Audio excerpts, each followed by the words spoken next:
अस्मद्गुरुभ्यो नमः। श्रीमते रामानुजाय नमः। पासुर 29वां। श्री गोदम्बाजी प्रार्थना करी और मंगल मनाई। वे प्रियतम प्रभु से कहती हैं, आपका दिव्य सुंदर स्वभाव हमें खूब मालूम हो गया है। भोले भाले लोग आपको बहुत प्रिय लगते हैं। चतुर लोग आपको पसंद नहीं। चतुर कहाने वालों से आप लाखों कोस दूर रहते हैं। शंकर शेष जाहि जपे ताही अहीर की, छोहर या छछिया भर छाछ पे नाच नचावे।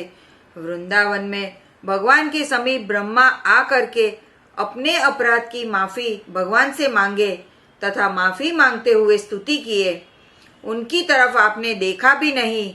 इस प्रकार आप दिमागदार गुण वाले हैं। शास्त्रों में उनके रोचकवाद में लिखा है, ब्रह्मा शिव विष्णु ये तीनों एक ही है, परंतु वह ऐक्य का कहाँ प्रमाणित हुआ, जबकि भगवान ब्रह्मा के सामने तक नहीं देखे। ब्रह्मा भगवान के सामने कैसे हो सकते, समान कैसे हो सकते हैं। कोई भी जीव 100 जन्म ब्रह्मचर्य पालन कर लेता है तो वह उस पुण्य के फल से ब्रह्मा बना दिया जाता है। भगवान तो मायापति श्री विष्णु भगवान है। भगवान की माया के प्रभाव में ब्रह्मा शिव इंद्र आदि मोहित हो जाते हैं। भगवान की माया का मोह अति प्रबल है। उस मोह अज्ञान के चक्र में जगत के सभी जीव पड़े हुए हैं। उस चक्र से छूटने के लिए सच्चा उपाय श्री गुरुचरण की कृपा ही है। श्री गुरुचरण रज के सेवन से महामोह अज्ञान नष्ट हो जाता है। इस मोह का प्रभाव संशय ब्रह्म शास्त्रों में बहुत भरा पड़ा है। श्री गुरु कृपा से शास्त्र का मोह भी दूर हो जाता है। श्री गुरुचरण रज अंजन से नेत्रों को दिव्य ज्ञान ज्योति प्राप्त होती है। मलिन दर्पण में मुंह नहीं दिखता। अपना मन दर्पण के समान है। उसमें अनेकों प्रकार का अहंकार ममकार आदि मल लगा हुआ है। इस कारण से भगवत तत्व नहीं दिखाई पड़ता है। दर्पण रूपी मलिन मन को गुरु चरण रज से साफ स्वच्छ रखना, अर्थात गुरु कृपा जिस पर हो जावे तो उस शिष्य का भ्रम संशय मोह से छुटकारा जरूर ही हो जाएगा। मुमुक्षु को चाहिए कि 14 लोकों के सुख वैभव की चाहना भूल कर भी न करे, कारण कि वे सभी नाशवान है। देखा जाता है कि लोग अपनी पेटी खोलकर फटा सड़ा टुकड़ा कपड़ा वस्त्र ढूंढकर भगवत सेवा के लिए निकालते हैं और अच्छा चमकदार बढ़िया कपड़ा अपने काम में लाते हैं। इस प्रकार की ऐसी यह मल मलिनता मन में भारी है। मुर्दा कहे जाने वाले अपने शरीर को तो खूब सजाता है। इस प्रकार की मलिनता श्री गुरुचरण रज कृपा से दूर हो जाती है। जप तप नियम संयम यज्ञ दान व्रत आदि साधन सब लोगों से नहीं बन सकते हैं।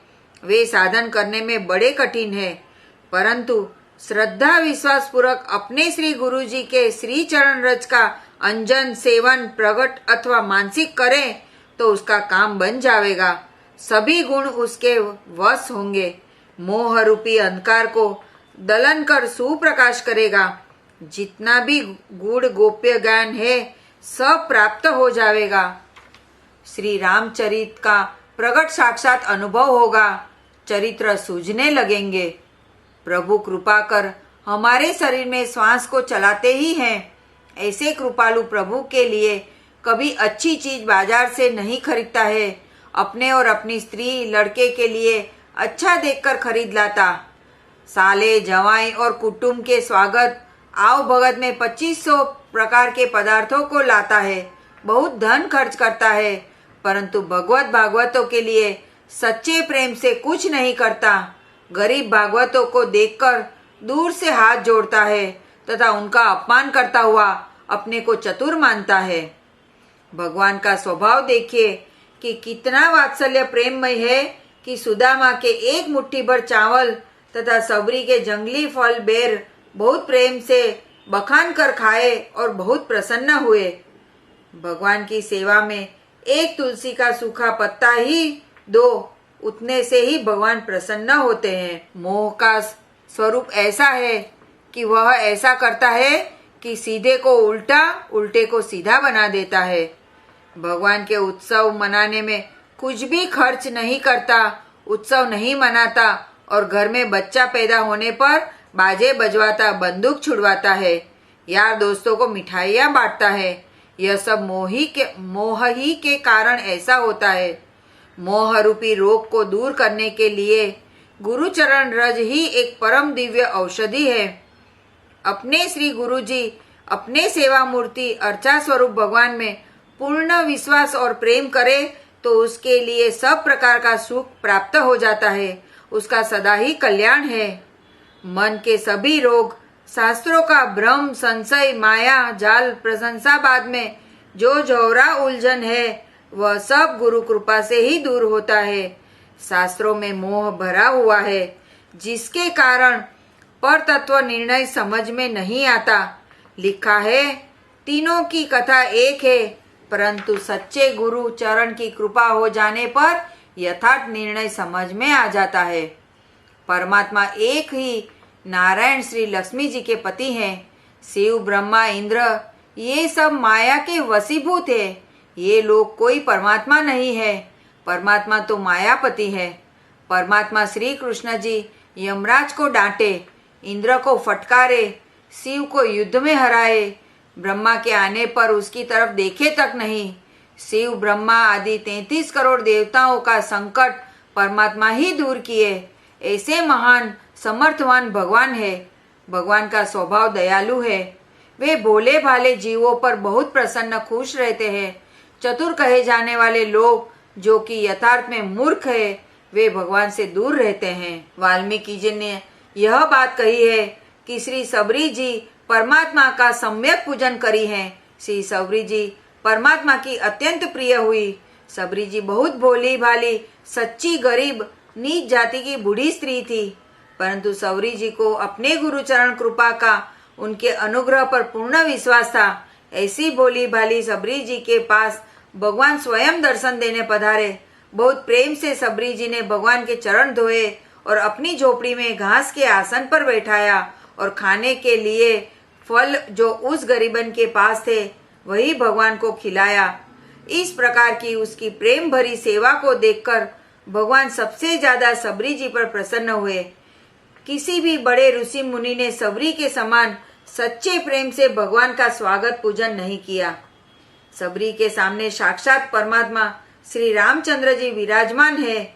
उनसे सबरी जी अपने गुरु की कृपा की महिमा का वर्णन करती है। कहती हैं कि गुरु जी की कृपा के कारण से ही आज परमात्मा मुझे दर्शन दिए हैं।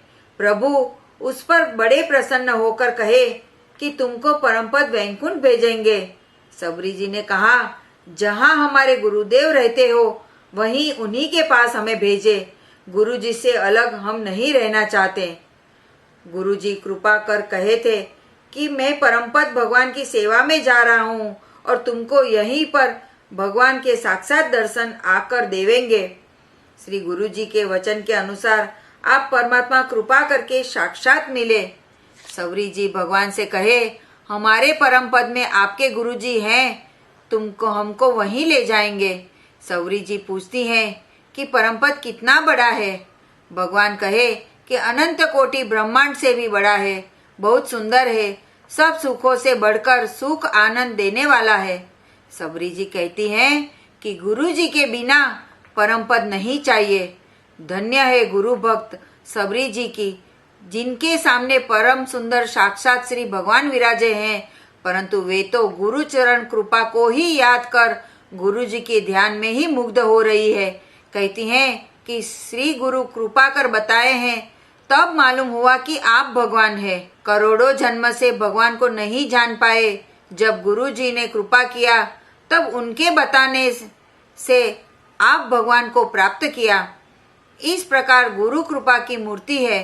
श्री गुरु चरण का ध्यान करने वालों को परमपद मोक्ष और भगवान मिल जाते हैं। श्री सबरी जी को भगवान ने अपने सामने ही उनकी आत्मा को परमपद भेज दिया। यह सब भगवान के दयालु स्वभाव पर कहा गया है कि उनके समान और कोई भी देवी देवता दयालु नहीं है। जानवरों का सड़ा मांस खाने वाला पक्षी गिद्ध जो जटायु थे, उसके ऊपर भगवान ने साक्षात दर्शन देकर कृपा किया। उस जटायु गिद्ध को भगवान अपने समान सुंदर चतुर्भुज दिव्य शरीर देकर अपने परम पद में भेज दिया। उस पक्षी की आत्मा को तो परम पद भेजे और शरीर की मृतक दाह क्रिया अपने हाथों से लकड़ी लाकर चिता बनाकर पिता के समान गिद्ध को मानते हुए मृत संस्कार किए।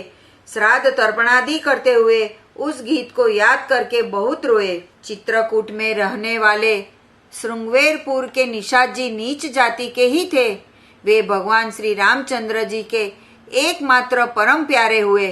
भगवान ने उस निषाद को अपनी छाती से लगाकर भेंट किया, क्योंकि वे भोले भाले भगवान के सच्चे भक्त थे और जो मुनि लोग थे वे निषाद के समान भगवान को प्यारे नहीं हुए। पिपरिया की श्री श्यामाबाई अपने घर के सब लोगों में से भोली भाली थी। श्यामाबाई पर उनके श्री गुरुजी की कृपा दृष्टि थी। वे बोलती चालती सबसे बताकर कि भगवान के साथ परमपद जा रही हूँ, परमपद गई। कहने का मतलब है कि भोले भाले आश्रितों पर भगवान बहुत रीझकर कृपा करते हैं। चतुर कहे जाने वाले लोग से लाखों कोस दूर और लाखों वर्ष स्वप्न में भी भगवान नहीं मिल सकते हैं। चतुर लोगों के यहाँ भगवान प्रकट नहीं हुए। श्री योगी वाहन स्वामी जी पंचम वर्ग के थे, उच्च जाति के नहीं थे। श्री गोदम्बा जी ने जो श्री भगवान से कहा कि आपका स्वभाव भोला है, उस पर ही सब कुछ कहा गया है। प्रभु श्री राम जी ने उन अहंकारी मुनियों से कहा कि श्री सबरी जी के चरण को धोकर वह चरण जल सरोवर में छोड़ा जाए तो वह पुनः जल शुद्ध स्वच्छ हो जाएगा।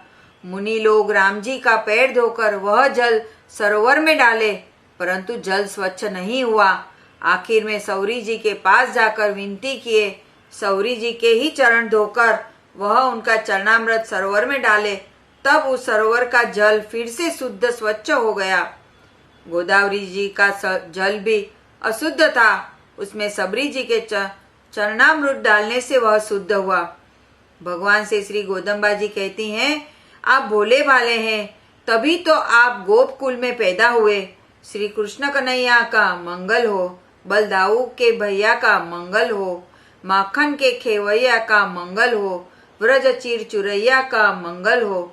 इस प्रकार बहुत सा मंगल मनाती है। मंगला शासन का फल क्या मांगी? कुछ भी नहीं। आप गोकुल में पधारे हैं और यही फल चाहती हैं कि आप अपनी सदा सेवा देवे। बहिरंग अंतरंग, इस प्रकार दो तरह की सेवा होती है। अंतरंग सेवा वह है जिसे पतिव्रता स्त्री घर की मालकिन किया करती है। पति और पत्नी बस दो ही जने, वहाँ तीसरे का काम नहीं, यह अतरंग सेवा है। और बहिरंग सेवा वह है कि एक नौकरानी मजदूरी करती है। श्री गोदम्बा जी श्री भगवान से उनकी अंतरंग सेवा ही सदा के लिए मांगी। श्री श्याम सुंदर की अतरंग सेवा का प्रसंग रसिक भावना वाले ही भली प्रकार से समझ सकते हैं। श्री लक्ष्मी जी की तथा श्री लक्ष्मण जी की अंतरंग सेवा है। श्री लक्ष्मी जी रहती है तो श्री लक्ष्मण जी शेष शैया पलंग रूप हो जाते हैं, सिंहासन बन जाते हैं और सदा ही अंतरंग सेवा में रहते हैं। दास, सखा, वाहन, छाता, पुष्पमाला, खड़ाऊ, सूरमा बनकर भगवान की सेवा में रहते हैं।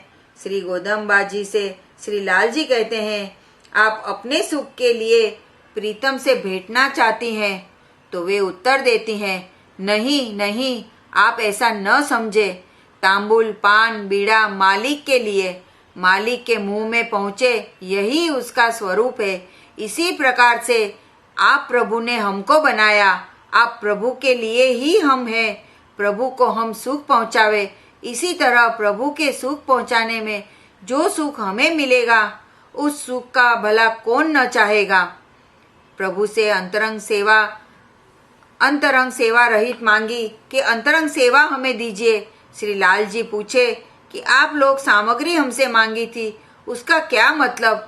वे कहीं एक बहाना मात्र था। श्री लाल जी महाराज की जय। ऐसी पूर्ण प्रेममयी भावना जिसमें होती है वह श्री लक्ष्मी जी के समान समझा जाता है। हम सदा के लिए आपके ही हैं, आप ही के होकर रहें, आपसे दूर नहीं होना पड़े। वैकुंठ के दरवाजे पर रहने वाले जय विजय को जिस प्रकार दूर किया था, वैसे हमारे साथ नहीं होना चाहिए। श्री जी का अवतार श्री सीता जी को 1 वर्ष लंका में रहना पड़ा, वैसा हमारे साथ नहीं होना चाहिए। श्री राधा जी ने कुछ अभिमान किया, उन्हें त्याग दिया था। आपने यह अच्छा नहीं किया। रसिक पुरुष को ऐसा नहीं करना चाहिए। श्री गोदम्बा जी कहती हैं, हम में अहंकार ममकार नहीं है, एकमात्र प्रभु की सदा के लिए सेवा चाहती हैं। प्रभु कहते हैं, प्यारी तुम हमारी प्रिया हो, आपका मान हम सहेंगे। ज्यों ज्यों प्रीतम मनाते त्यों त्यों होती गर्वीली। गोदम्बा जी कहती हैं, हे प्रभु हमें सदा आपका संयोग रहे। श्री जी से बढ़कर द्वय मंत्र का स्वरूप हो गया। प्रभु बहुत प्रसन्न हुए, कुछ कहना सुनना बाकी न रहा। अब विवाह हो, विवाह का लड्डू होना चाहिए। कलयुग का समय है, भगवान अर्चा मूर्ति रूप से है, इसीलिए श्री रंगनाथ जी के श्री मंदिर में आप पधारेंगी, वहीं पर हम आपको ग्रहण करेंगे। यह 29वां पासुर सत्संग हुआ। इसमें कहे गए उपदेश को कंठ याद करके रखना चाहिए। शरणागतों को भली प्रकार ध्यान रखना चाहिए कि उनके लिए सब उपदेश का सारांश यही है कि भगवान की कृपा ही भगवान से मिलने का उपाय है और भगवान की सेवा ही परम फल है। यही सच्चा ज्ञान है। ऐसे शरणागतों को अंतरंग सेवा भगवान की प्राप्ति हो। श्री लाल जी का मंगल हो। इस पासुर में भगवान से मंगलाशासन करने का प्रयोजन बताती हैं। आज आपसे शंख आदि मांगने के लिए नहीं, बल्कि जन्म जन्मांतर में भी आपके साथ रहकर सेवा करेंगी। इसके अलावा और दूसरी अपेक्षा को शांत कीजिए। आपकी नित्य सेवा में निरत रहकर इतने अंश मांगते हैं। पहला, वर्तमान शरीर जब तक रहेगा तब तक सेवा मिले। दूसरा, उसके बाद परम पद में नित्य सेवा मिले। तीसरा, उसके बाद भगवान के अवतारों में आपके साथ ही फिर अपना जन्म हो। चौथा, उन जन्मों में कभी भी आपसे विरह न हो। पांचवा, एक क्षण भर के लिए भी आपकी सेवा छूट न जाए। छठा, हम कभी भी अपने लाभ के लिए सेवा न करें, सिर्फ आपकी प्रसन्नता के लिए ही सेवा करेंगे। सातवां, भगवत सेवा को छोड़कर अन्य आशाओं को इच्छाओं को शांत कर दीजिए। यहाँ पर परम पद मांगा ही नहीं गया है, क्योंकि जीवात्मा परम पद जाने पर परमात्मा ही अत्यंत आनंदित होते हैं, क्योंकि वे अपनी खोई हुई वस्तु को प्राप्त करते हैं। हमारे आचार्य जन परम पद जाकर कैंकर्य करने की अपेक्षा इस लीला विभूति में रहकर अर्चा विग्रह की सेवा और मंगलाशासन करना ही श्रेष्ठ समझा। आचार्य के प्रति शिष्य अज्ञान अंधकार से समावृत होने के कारण हम इतने दिन आपकी सन्निधि में नहीं आ सके। अब आपकी कृपा से अंधकार नष्ट हो गया और प्रबोध का उदय होने लगा। हमारा मन भगवत पादारविंद को भी नहीं चाहता, आपके पादारविंद में टिक गया है। अत्र परत्र चापी नित्यम यदि पचरणे शरणम मदीयम। इस लोक में या परलोक में आपके दिव्य पादारविंद ही हमारे लिए गति है, संसारियों के उद्धार के लिए गति है। संसारियों के उद्धार के लिए जब कभी भी आप अवतार लेंगे तो हम भी आपके साथ जन्म लेकर आपकी सेवा करेंगे। आपको भगवान से भी अधिक मानने की बुद्धि दीजिए। श्री लाल जी का मंगल हो।